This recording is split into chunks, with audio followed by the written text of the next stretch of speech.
Il y a quelques années, j'ai quitté mon emploi dans une entreprise valant des milliards de dollars. À 17 ans, j'étais le plus jeune employé à temps plein de cette start-up que j'ai rejointe avant qu'elle ne devienne l'une des plus grandes du Royaume-Uni. J'ai passé 3 ans à aider à construire quelque chose d'énorme en travaillant côte à côte avec certaines des personnes les plus ambitieuses que j'ai jamais rencontrées. Avec le recul, ce fut une excellente expérience jusqu'à ce que tout change. Tu te demandes sûrement pourquoi partir d'une telle opportunité. Eh bien, au début, j'apprenais de nouvelles choses chaque jour. Il n'y avait aucun processus, donc je devais tout comprendre par moi-même. J'ai appris que la meilleure façon d'attirer l'attention des gens était de leur faciliter la vie. Je me suis occupé des tâches que personne ne voulait faire. Autrement dit, les tâches ennuyeuses et répétitives. Après des mois à faire mes preuves, ils m'ont enfin confié des choses plus importantes, ce qui était génial. Mais au bout d'un moment, la croissance a ralenti. J'ai atteint une limite après avoir rencontré tout le monde dans l'entreprise et mon travail est devenu trop confortable. Le problème avec le confort, c'est que ça tue l'ambition. L'entreprise avait aussi tellement grandi qu'il était devenu impossible de demander des augmentations de salaire. Peu importe ce que je faisais, les augmentations restaient minimes et je me sentais de plus en plus sous-estimé. Ne te méprends pas, à l'époque un salaire me suffisait largement. Mais à mesure que j'ai acquis de l'expérience, d'autres entreprises ont commencé à me contacter en me proposant des conditions bien meilleures. Alors j'ai commencé à avoir des doutes. Plus tu as d'expérience, plus les gens sont prêts à payer pour ton temps. Et si tu commences à te faire un nom, alors ton tarif augmente encore plus. Je travaillais aussi sur des projets personnels le soir qui me rapportaient plus que mon emploi à temps plein. Donc financièrement, rester n'avait plus de sens pour moi. Je travaillais 5 jours par semaine, de 9 à 17 heures, mais je gagnais moins qu'avec une activité qui ne me prenait que quelques heures. Il est logique de quitter une entreprise quand la raison de l'avoir rejointe n'existe plus. J'ai arrêté d'apprendre, c'est pourquoi je suis venu. Et si je n'apprenais plus, je devais aller ailleurs, surtout si des choses comme la rémunération faisaient aussi défaut.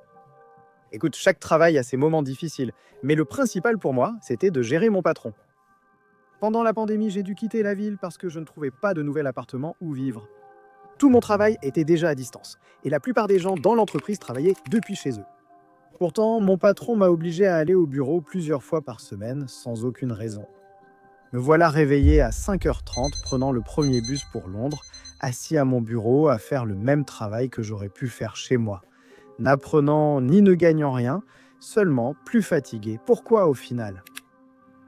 Ne vous méprenez pas, c'était ma première grande chance et je resterai toujours reconnaissant envers l'entreprise.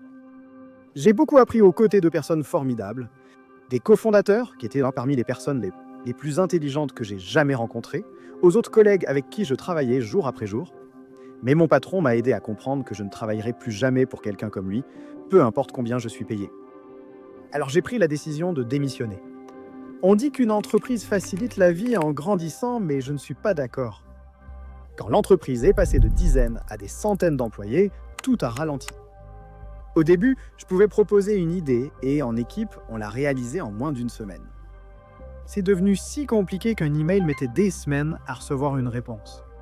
Les gens faisaient semblant d'être occupés au lieu de vraiment faire du bon travail.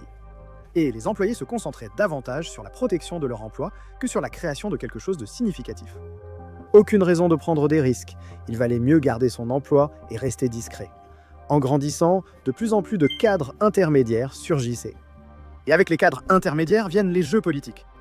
Ces personnes bloquent des projets simplement parce qu'elles n'aiment pas un autre manager. Ces douleurs de croissance arrivent à toutes les grandes entreprises. Les incitations évoluent, non ? Pense aux milliers d'employés Nvidia devenus millionnaires. Les mêmes preneurs de risques trouvent maintenant plus facile de jouer la sécurité. Peux-tu leur en vouloir ? Non ? Cependant, il est clair que des personnes plus ambitieuses devraient les remplacer. La plupart des gens restent à leur travail, même malheureux. Et je comprends, il y a un certain confort dans un salaire. On trouve de la sécurité dans la routine. Et il y a cette peur de l'inconnu, et si je partais et que les choses ne se passaient pas bien ? Et si le nouvel endroit était pire, et que maintenant je me retrouvais sans revenu ? Mais ce que j'ai appris, c'est que le vrai danger n'est pas de partir, c'est de rester trop longtemps dans un endroit qui ne t'aide plus à t'améliorer. En démissionnant, je me suis demandé, si je ne pars pas maintenant, serais-je encore là dans 5 ou 10 ans ? Il est difficile d'accepter que nous soyons remplaçables dans tout travail. Peu importe vos efforts, vos soirées tardives ou votre contribution au succès d'une entreprise. Si vous partez, ils trouveront quelqu'un d'autre. Ça peut sembler décourageant, comme si rien de ce que vous faisiez n'avait vraiment d'importance. Honnêtement, être remplaçable n'est pas forcément négatif. C'est simplement comme ça que fonctionne le monde des affaires. Une fois que vous l'acceptez, vous pouvez vraiment avoir l'esprit beaucoup plus tranquille. Parce que si une entreprise peut vous remplacer, vous pouvez partir sans culpabilité quand il est temps de passer à autre chose. Vous offrez temps et talent à une entreprise, elle vous paie en retour. Quand cet échange n'a plus de sens, il est normal de partir. J'étais très nerveux à l'idée de quitter un lieu où j'avais passé tant de temps, surtout pour mon premier emploi. Mais il était important de prendre le contrôle de mon avenir et de ne pas choisir la facilité. Après mon départ, j'ai aidé à lancer plusieurs startups. Ouais, c'est plus difficile maintenant, mais c'est aussi plus gratifiant, tant financièrement que mentalement. À 17 ans, je nettoyais des toilettes et à 22 ans, j'ai eu la chance de gagner plus que je n'aurais jamais cru possible en si peu de temps. J'ai maintenant de la flexibilité et je suis plutôt heureux. Avec le recul, quitter ce travail a été l'une des meilleures décisions que j'ai jamais prises. Et si tu es dans une situation où tu te sens coincé, alors il est peut-être temps de te demander: est-ce que je reste parce que j'aime ça ou est-ce que je suis là parce que c'est la chose la plus sûre à faire? Si c'est la deuxième option, tu sais déjà ce que tu dois faire. Merci.